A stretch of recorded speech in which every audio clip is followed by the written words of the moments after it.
rate. Now, these are a couple of areas. There are many, but I thought of limiting to the most interesting and important ones.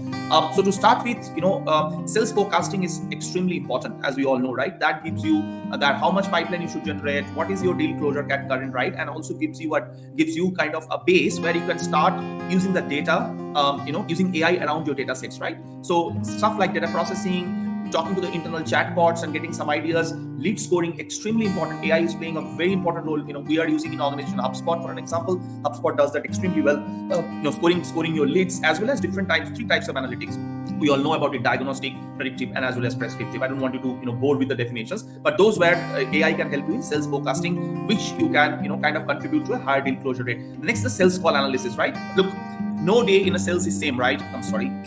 So no day in a sales is same. Even you're talking the same salesperson, talking to the same CXO, the same customer or prospect, the tone, the sentiment, the mood can change, because we are all human beings, right? Remember I said human cognitive machine assisted. So you can definitely use AI to kind of identify those objections or opportunities that where the sentiment was high or where the mood was low, or your prospect was not taking interest, right? So you can do a sales call analysis. Next, action recommendation is extremely important, because in today's world we know that how busy and what kind of higher sales quotas have been given to every salesperson. So AI can actually help you to have the right activity in the right sequence to the right client audience and at the right timing, right? That becomes extremely important. Data says approximately, if I take your data, Vishwendra, the 90% failure, then 10%, 60% of the 10%, proves to be extremely good in a shorter life cycle if we can know exactly what action to be taken and at what point of time and which stakeholder.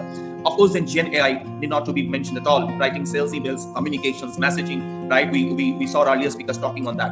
Predict and prioritize leads and identify new in-market leads. That are extremely important, because look, many times, particularly for both for an existing and old company or a legacy company, as well as a new solution, it is extremely important to understand what are your new in-market leads, right? So AI can actually study your lead pattern, analyze your lead database, and give you some senses, some alerts that these are the leads probably, they are more likely to listen to your or understand your solution or buy your solution. Similarly, you can use AI to predict and prioritize leads who are ready to buy.